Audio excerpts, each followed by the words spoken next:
Hi sa lahat. Nakikipag-ugnayan System, Guru Markets.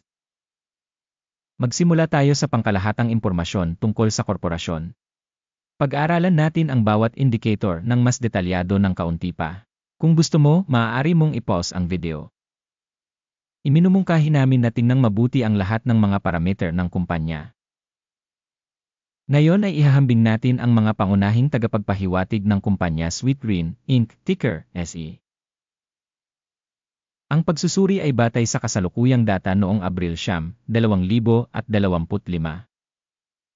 Ayon sa klasifikasyon Guru Markets Corporation Sweetgreen, Inc., nabibilang sa subkategory Public Catering, 56 na kumpanya ang lumahok sa pagsusuri na napakarepresenta. Tingnan natin ang talahanayan ng order batay sa mga resulta ng video. Ang pangkalahatang resulta para sa kumpanyang pinag-uusapan ay -5 sa 10 puntos. Ang average para sa subkategory ay 2.5 puntos. Kung titignan mo ng malawak sa loob ng merkado sa pangkalahatan, makikita mo na ang average na resulta para sa market sa kabuuan ay 1.9 puntos. Laban sa -5-point rating ng kumpanya Sweetgreen, Inc. Paghahambing ng dynamics ng share price ng kumpanya Sweetgreen, Inc. at pagbabahagi ng subkategory. Makikita natin na over 12 months ang shares ng kumpanya Sweetgreen, Inc. nagpakita ng dynamics na -23.4%. Laban sa mga pagbabago sa presyo sa 3.4% subkategory.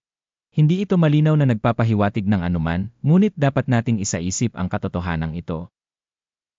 Market capitalization ng kumpanya Sweetgreen, Inc. nagkakahalaga ng $2.28 bilyon. At ang market capitalization ng subkategory ay $622 bilyon. Sweetgreen, Inc. ay may bahaging 0.367% at isa sa napakaliit na kumpanya sa subkategory. Ang capitalization ng balance ng kumpanya ay tinatayang nasa $0.4 bilyon, na may subcategory capitalization na $40 bilyon. Sweetgreen, Inc. account para sa isang bahagi ng 1.007%. Na gumawa ng paghahambing ng mga inookupahang bahagi ng merkado at halaga ng libro, makikita natin ang mga sumusunod. Inookupahan bahagi Sweetgreen, Inc. sa subkategory kapag tinatasa ang market capitalization ay 0.367%. Ang capitalization ng balance ay 1.007%. Na 174% higit sa bahagi ng capitalization ng stock market. Pagtatasa ng bahagi ng kumpanya sa merkado at halaga ng libro sa subkategory, mabuti 1 puntos. Ang mga obligasyon sa utang ng nasuri na organisasyon ay nagkakahalaga ng $0.256 bilyon. Ang utang sa halaga ng libro ay kumakatawan sa 74% ng equity ng kumpanya. Rating batay sa antas ng mga obligasyon sa utang ng kumpanya, matitiis, 0 puntos. Ang stock price ng kumpanya sa ratio ng kita ay 0. Ang average para sa subkategory ay 27.3 na mas masahol kaysa sa subkategory. Pagtatasa ng presyo ng stock ng kumpanya sa mga tagapagpahiwatig ng kita kumpara sa mga kumpanya sa subkategory, napakasama, -2 puntos. Ang tubo sa huling 12 buwan ay -$90 milyon. Hindi alam ang mga kita sa hinaharap para sa susunod na 12 buwan. At ito ay napakasama para sa kumpanya. Pagtatasa ng hinulaang tagapagpahiwatig ng kita sa hinaharap kung ihahambing sa subkategory, masama, -1 puntos. Ang ratio ng presyo sa benta ng kumpanya ay 3.4. Ang average sa subkategory 2 ay 70% mas mataas kaysa sa average sa subkategory. Pagtatasa ng presyo ng merkado sa kita nito kumpara sa mga tagapagpahiwatig ng mga kumpanya sa subkategory, matitiis, -0.5 puntos. Ang kita sa huling 12 buwan ay $680 milyon. Pasulong na kita para sa susunod na 12 buwan ay hindi alam.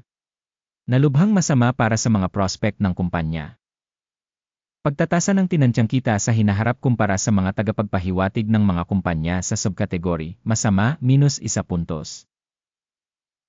Ang margin ay minus 13.4% na may average para sa subkategory na 7.3%.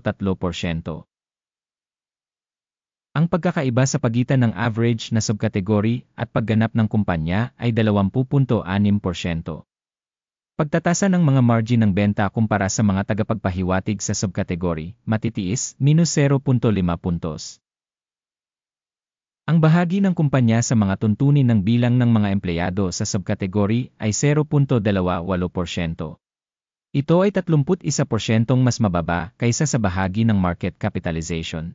Ang katotohanan ito ay sumasalamin sa kawalan ng balanse sa kasalukuyang halaga sa merkado ng kumpanya Sweetgreen, Inc., malamang patungo sa revaluation. Ang halaga ng market capital bawat empleyado ng kumpanya ay $356,000 at para sa subkategory $271,000.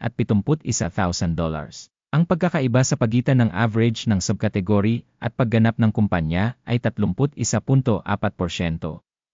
Pagtatantya ng halaga ng kapital bawat empleyado kumpara sa mga tagapagpahiwatig sa subkategory, matitiis, 0 puntos. Ang halaga ng kita para sa bawat empleyado ng kumpanya ay minus $14.1 dolyar, na may average sa subkategory na $9,000. At ang pagkakaiba sa pagitan ng average sa subkategory at mga indicator ng kumpanya ay 42%.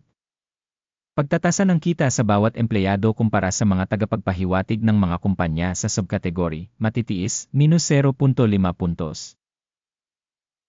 Ang halaga ng kita sa bawat empleyado ng organisasyon ay $106,000. Sa subkategory na $137,000. Ang pagkakaiba sa pagitan ng average ng subkategory at pagganap ng kumpanya ay 29%. Pagtatantya ng mga benta sa bawat individual na empleyado ng kumpanya kumpara sa mga tagapagpahiwatig sa subkategory, matitiis, minus 0.5 puntos. Ang dami ng maikling transaksyon ay 11.6% na may average para sa subkategory na 3.1%. Ito ang pagpapahalaga ng isang maikling pisil. Teknikal na tagapagpahiwatig RESA 14 na nagpapakita ng antas na 28% para sa kumpanya Sweetgreen Inc. Samantalang sa subkategory ang antas na ito ay 35%.